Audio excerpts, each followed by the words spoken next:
Regionali Live 2024, la campagna elettorale è entrata nel vivo. Ospite di questa puntata con piacere Camilla Soru del Partito Democratico. Ben trovata. Grazie, ben trovati e grazie dell'invito. Grazie a lei per aver accettato il nostro invito a partecipare a questa trasmissione, un incontro a due dove avremo modo di chiacchierare, di parlare della nostra Sardegna. Ma il suo sguardo oggi sull'isola di Sardegna, che elementi ritrova per quanto riguarda la forza, ma soprattutto in una lettura del futuro che va garantito ai nostri giovani? Allora, io dico sempre una cosa, io sogno una Sardegna che da domani diventi una terra da scegliere. Noi parliamo sempre di far rientrare i giovani, parliamo sempre della lotta allo spopolamento con una serie di azioni che dovremmo fare qui nei nostri territori per cercare di rifar tornare indietro chi è partito, far nascere nuove vite qui nella nostra regione. Io invece voglio fare un passo oltre, voglio immaginare una Sardegna che da domani possa essere scelta da chi non ha nessun legame con la Sardegna, da chi magari è nato a Milano, a Roma, a Napoli o in Sicilia e decide di sceglierci perché diventiamo una regione così attrattiva, così funzionante, che può essere un luogo dove la gente decida finalmente di creare la propria famiglia e di venire a vivere. Mi piace spesso dire che noi possiamo essere, con gli elementi che abbiamo e con le risorse che la Sardegna può dare, unici, invece ci accontentiamo in qualche modo di essere fra i tanti. La politica, in questo senso, secondo lei, quali responsabilità ha?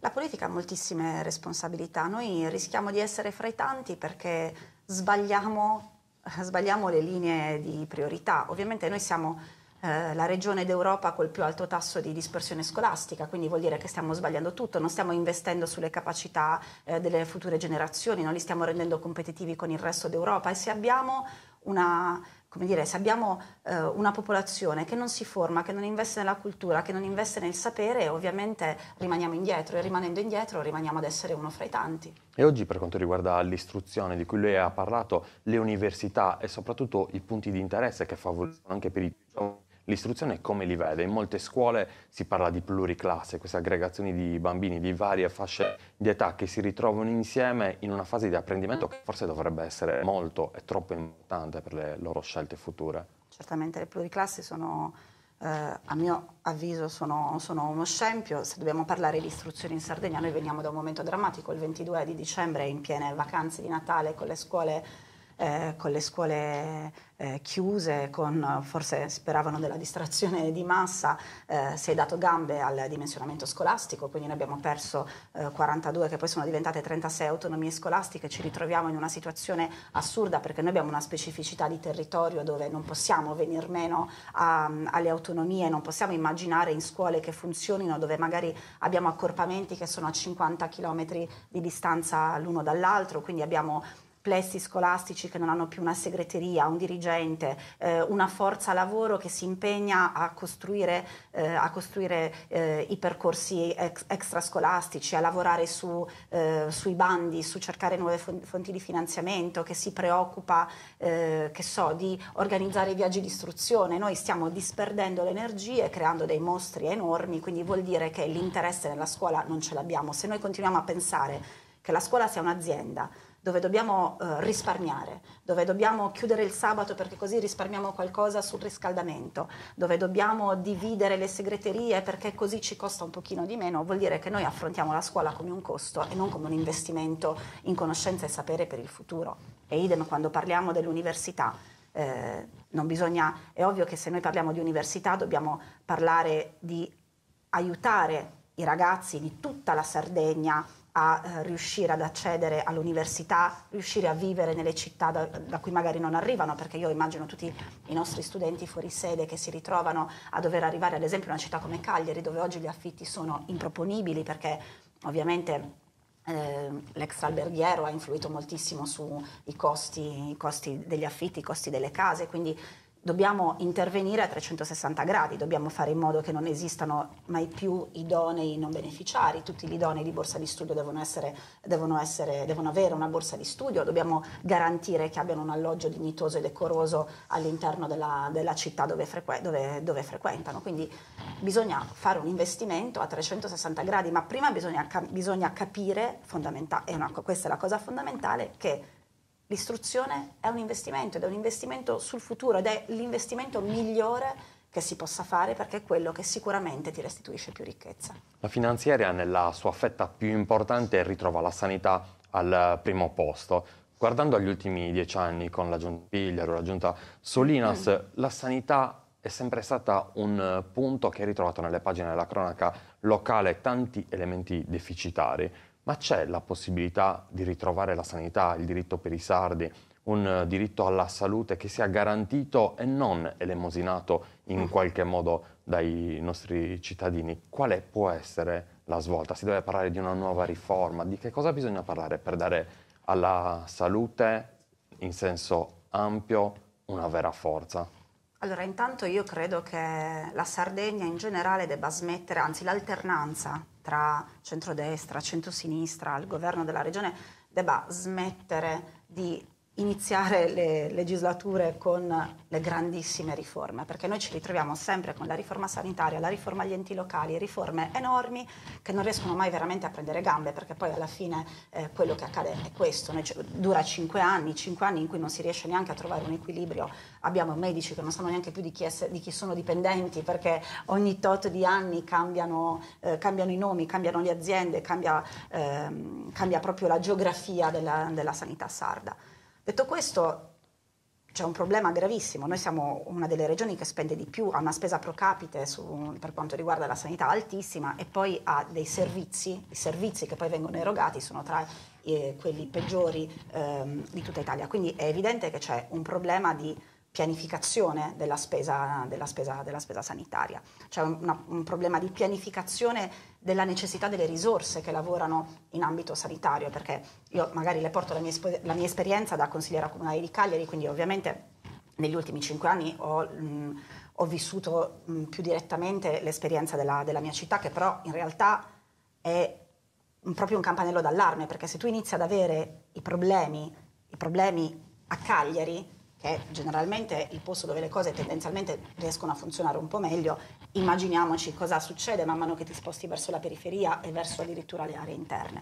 Noi banalmente a Cagliari, dicembre 2022, su 10 pediatri di libera scelta, 5 sono andati in pensione. Ora, se un pediatra va in pensione non è un evento straordinario, perché vuol dire che è arrivato ad una fine della carriera, è qualcosa di programmabile. Noi invece ci siamo ritrovati a questa cosa improvvisa, 3.000 bambini, 3.000 famiglie senza più un pediatra di riferimento e concorsi fatti con un enorme ritardo. Abbiamo avuto 4 mesi quasi di disservizio, che vuol dire che ci sono bambini, magari bambini con patologie complesse, bambini che hanno bisogno di avere il pediatra, che hanno bisogno di un certificato per rientrare a scuola, insomma situazioni che creano dramma nelle famiglie, perché poi rientra tutto, rientra la salute, la gestione familiare, la gestione del lavoro dei genitori.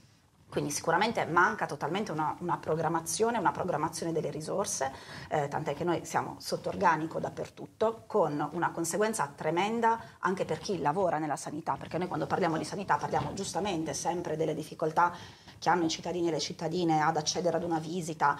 Oggi chiami il CUP per prenotare qualsiasi cosa, ti danno un appuntamento al 2025, cioè vuol dire che tu nel frattempo fai in tempo a cronicizzare una patologia, a morire secondo qual è la visita che devi fare. Noi parliamo quindi sempre di questi problemi legati poi alla salute della persona. Ci dimentichiamo ogni tanto di parlare invece dei problemi della salute di chi lavora nella sanità. Noi abbiamo i medici in burnout, infermieri in burnout, abbiamo gente che abbandona il servizio pubblico perché non ce la fa più, perché guadagnano poco, guadagnano male, hanno turni massacranti perché devono sopperire al calo di organico, spesso si devono portare da casa o comprare loro attrezzatura perché l'ospedale non le garantisce. Abbiamo situazioni difficilissime, quindi con una migrazione poi dei medici nelle strutture private, quando non decidono proprio di smettere di lavorare perché non ce la fanno più. Quindi sicuramente manca una programmazione, manca totalmente l'importanza, ne parliamo sempre, tutti ne parlano sempre, poi non si mettono mai strategie in atto per renderla reale, la medicina territoriale. Noi dobbiamo avere degli avamposti ovunque, in tutti i territori, perché non possiamo pensare che curarsi significhi soltanto fare 100 km in emergenza per arrivare magari a Cagliari. Qualche settimana fa, l'avrà sentito anche lei, una bambina di Alghero l'hanno dovuta trasferire a Cagliari per un appendicettomia, cioè non per un intervento complesso, per un intervento che dovrebbe essere routinario in un ospedale. Quindi è ovvio che bisogna rilavorare su la creazione di avamposti ovunque ci deve essere un ambulatorio, ci deve essere un geriatra, un pediatra, un ginecologo in tutte le zone, in tutte le aggregazioni di comuni, e man mano che ci si allontana devono esserci strutture sempre più complesse fino ad arrivare ai grandi ospedali, che va bene anche che siano dislocati nelle città principali, anche per questioni di comodità e di raggiungibilità. Ha descritto una situazione agghiacciante, ovviamente l'intervento deve essere immediato, anche perché, come dicevamo prima, la salute è un diritto che non va assolutamente elemosinato. Mi ha favorito nel corso del suo intervento un assist importante, la città di Cagliari, una città che si affaccia sul Mediterraneo, una città che può ritrovare nella sua forza un elemento simbolo. Lei oggi come la vede la città di Cagliari?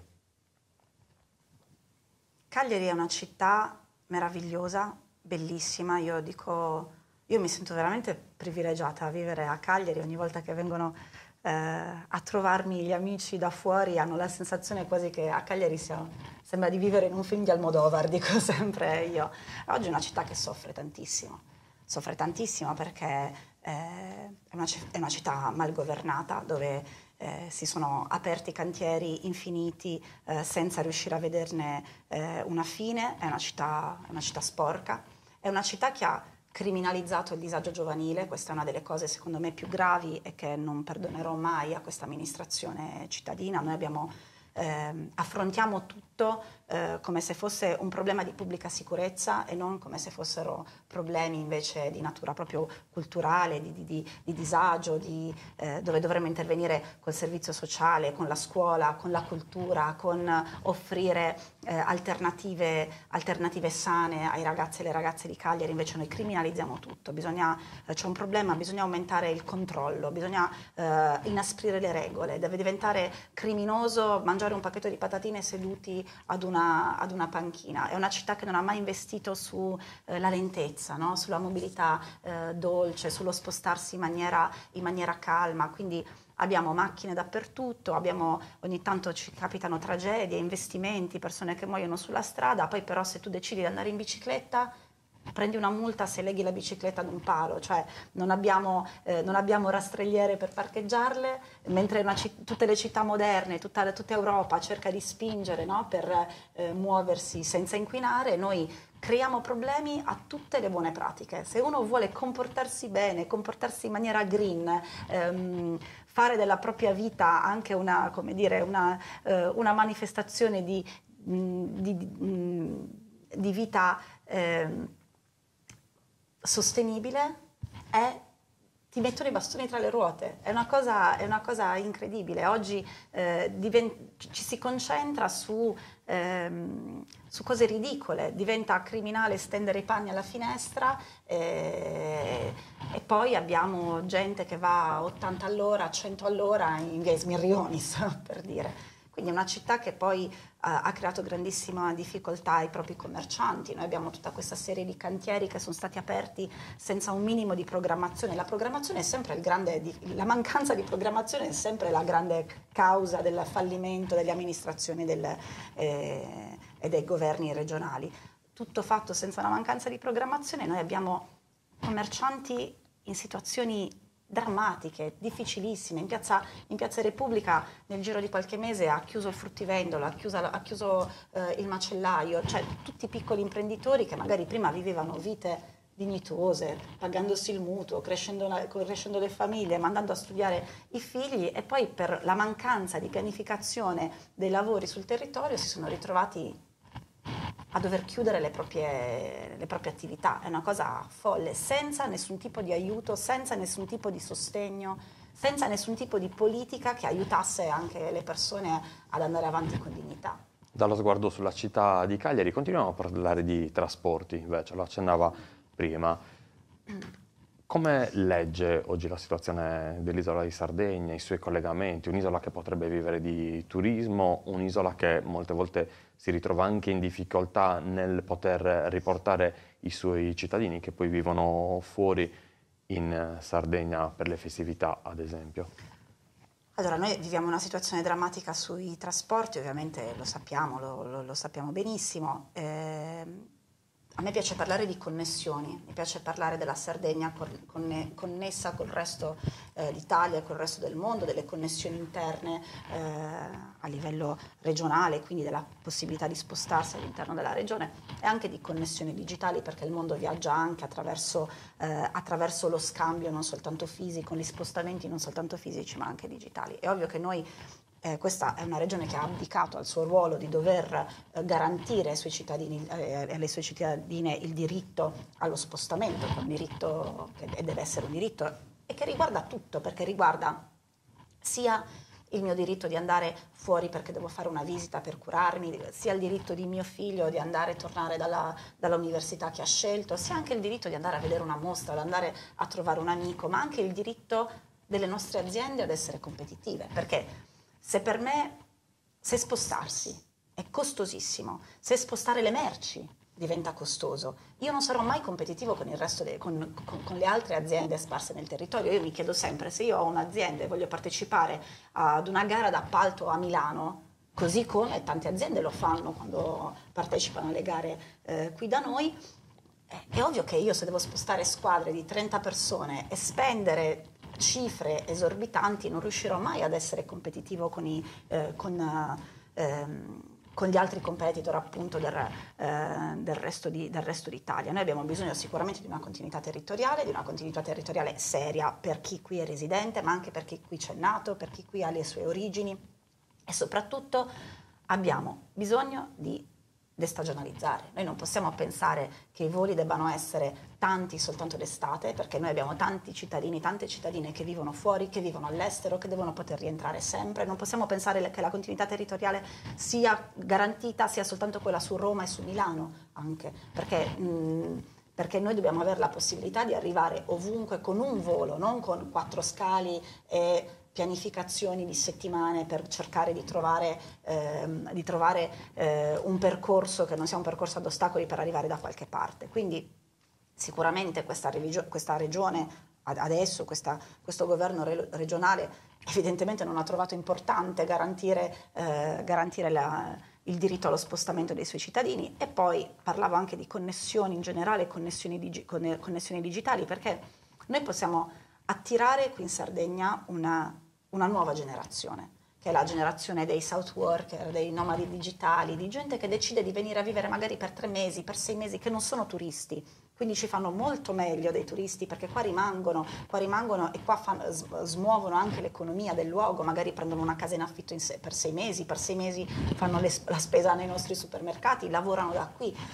E questa nuova categoria di persone, queste nuove persone possono venire qui se noi gli garantiamo la possibilità di arrivarci, di spostarsi, ma anche la possibilità di avere un lavoro, di lavorare da qui, magari di lavorare da casa per aziende sul resto del territorio di tutto il mondo, e quindi hanno bisogno di connessioni, di avere una fibra dappertutto. Noi non possiamo pensare di avere la fibra nelle grandi città, a Selargius, che a fianco a Cagliari la fibra forse la stanno mettendo adesso, cioè non possiamo pensare di lasciare sempre più indietro le periferie a vantaggio soltanto delle città. Si parla spesso, no, dei piccoli borghi, della rinascita dei piccoli borghi, di come attrarre le persone. Le persone le attrai se ci possono arrivare, se poi gli garantisci tutta una serie di servizi per avere vite appaganti anche nei posti più decentrati del mondo. In qualche modo ha risposto anche a un'altra domanda che le avrei voluto fare, il tema che riguarda lo spopolamento. Molte previsioni danno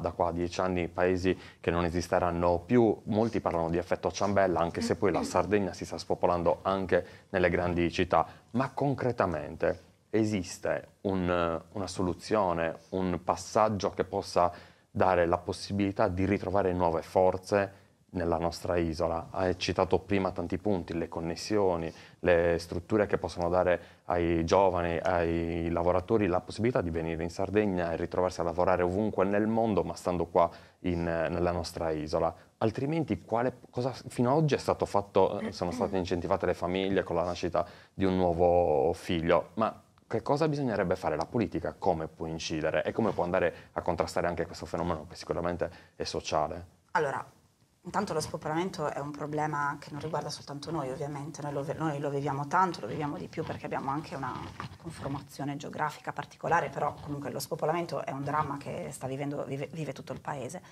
E ovviamente le possibilità sono diverse, diventare attrattivi, come abbiamo già detto, e quindi attirare nuove persone che scelgono di venire a vivere qui, che è una cosa soprattutto nel campo dell'innovazione che noi possiamo fare molto bene, perché abbiamo una facoltà di ingegneria che crea competenze, abbiamo il know-how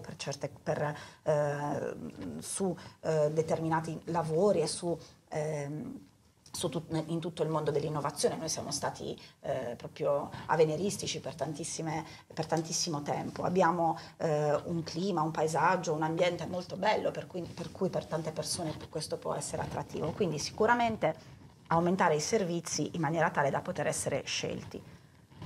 Aumentando i servizi, diventando attrattivi anche per le aziende, noi possiamo anche riportare a casa le competenze, perché poi abbiamo anche chi dalla Sardegna se n'è andato perché qui non riesce ad avere dei lavori gratificanti come li può avere dall'altra parte del mondo, quindi costruendo del lavoro specializzato, portando nuove aziende, possiamo anche riportare a casa delle competenze, riportare a casa delle persone.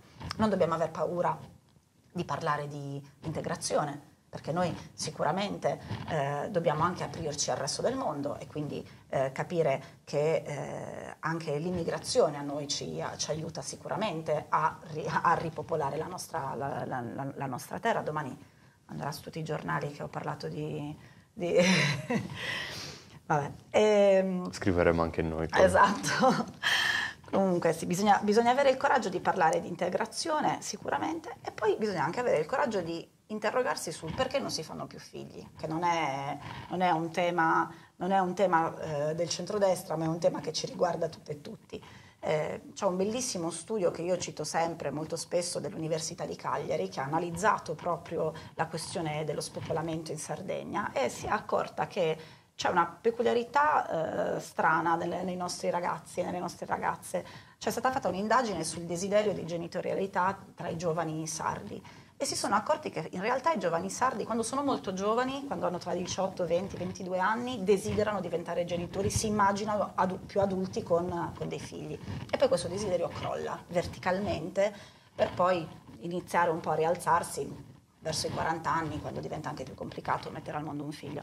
E questo crollo verticale si ha contemporaneamente al crollo della fiducia nel contesto sociale in cui vivono. Quindi vuol dire che noi in questo momento siamo una regione che sta distruggendo la fiducia delle nuove generazioni, che è drammatico, che è la cosa peggiore proprio da poter immaginare. E anche perché non garantisce poi un futuro, almeno e nemmeno nell'immaginario. E certo, ma se tu ti immagini una regione che non ti cura, dove non cura i bambini e le bambine, una regione dove è difficile studiare, che ti imprigiona perché non ti puoi spostare, perché non ti è garantito il diritto di andare a trovare un tuo amico a Milano o a fare una visita medica a Roma, dove tutto il contesto sociale, tutto attorno sembra respingente, cerca proprio di tagliarti le gambe in tutti i sensi, dove non si riescono a costruire nuove opportunità di lavoro e dove se si costruiscono sono comunque meno pagate rispetto alle altre città d'Italia. È ovvio che stai distruggendo la fiducia nel futuro. Quindi noi dobbiamo ripartire da lì, noi dobbiamo renderci conto che noi dobbiamo lavorare per riempire, fare iniezioni di entusiasmo e di fiducia nelle nuove generazioni. La politica in tutto questo deve avere le sue responsabilità e a proposito di responsabilità, oggi sono in campo oltre 1400 candidati, un numero davvero importante. Moltissimi, sembra ci sono più candidati che elettori quasi ormai in Sardegna, però è anche importante voglio vedere il lato positivo di tutti questi candidati in campo. Più candidati ci sono in campo, più candidati al Consiglio regionale e più si arriva agli elettori, perché poi in realtà la vera campagna elettorale la fanno i candidati consiglieri, le candidate consigliere, e sono loro che poi vanno in giro in mezzo alla gente a parlare uno a uno, a cercare di convincere le persone a ritornare, a riaffezionarsi al voto, a riaffezionarsi all'idea di poter dare un contributo entrando nel seggio elettorale ed esprimendo una preferenza. Pensa che aver calcato i banchi di un consiglio comunale per un candidato a consigliere regionale sia fondamentale o quantomeno importante? Allora, io posso portare la mia esperienza. Per me 5 anni di consiglio comunale e soprattutto 5 anni di opposizione sono stati fondamentali, perché io ho sempre avuto tante idee, la sensazione di avere tante cose da dire, tante cose da poter proporre, di aver veramente molto da dare anche alla vita pubblica, ma poi ho capito e ho veramente imparato qual è come dire, il perimetro all'interno del quale muoversi, che cosa si può fare, che cosa concretamente, qual è la differenza tra un sogno, i libri dei desideri e la realtà e la praticità e l'impegno con cui tu puoi concretamente fare delle cose. Quindi sicuramente venire da un'esperienza amministrativa è importante,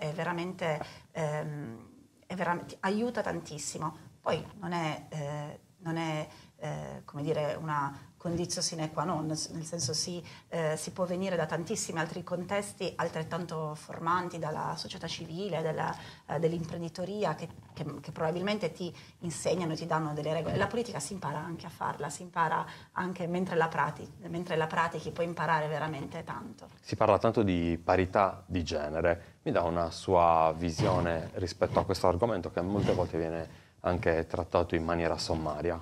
La parità di genere in politica non esiste, non c'è mai stata, dico con rammarico che non c'è né a destra né a sinistra, quindi anche la mia parte politica è carente in questa cosa, perché la parità di genere non significa avere lo stesso numero di candidati e di candidate. Noi tendiamo sempre a non candidare quasi mai donne in ruoli apicali eleggibili, tant'è che questa è una delle prime volte in cui è accaduto ed è venuto fuori un mezzo putiferio.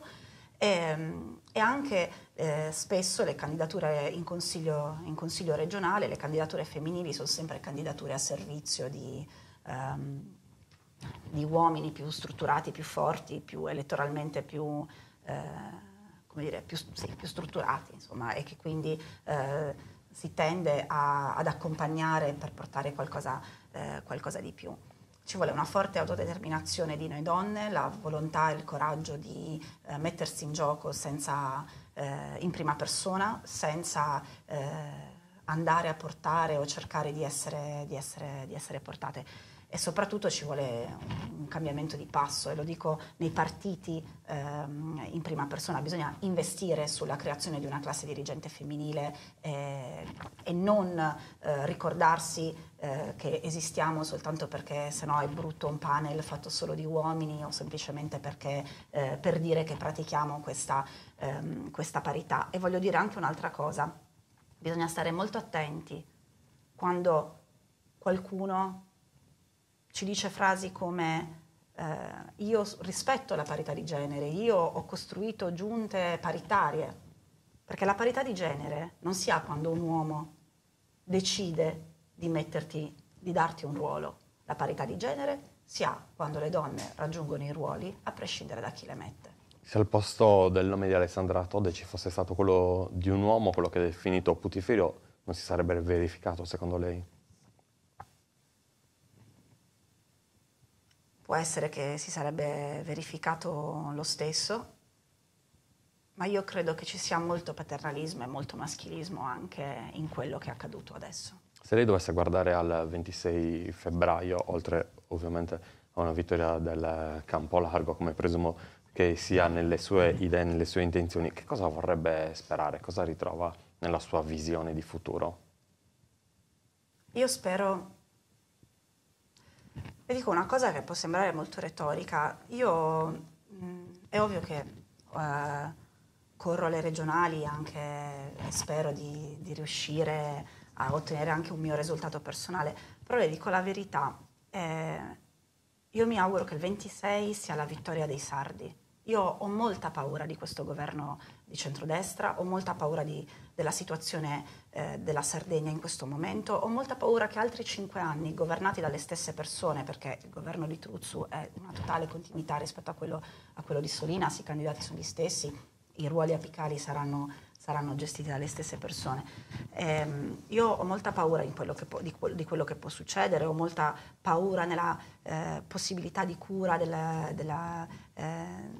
dei sardi e delle sarde. Quindi l'unica cosa che io mi auguro il 26 è che ci sia veramente un cambiamento di passo, perché per me la vittoria di Alessandra Todde non è la vittoria del campo largo e basta, non è la vittoria della nostra coalizione, ma è la vittoria dei diritti di tutti i sardi e di tutte le sarde. Siamo arrivati ai minuti conclusivi del nostro incontro. Lei ovviamente è in campagna elettorale. Mi piacerebbe sapere che cosa le persone le dicono, che cosa le persone le chiedono, se c'è un qualcosa nel corso di questi giorni che l'ha particolarmente colpita rispetto alle intenzioni degli stessi sardi che poi hanno modo di parlare con lei.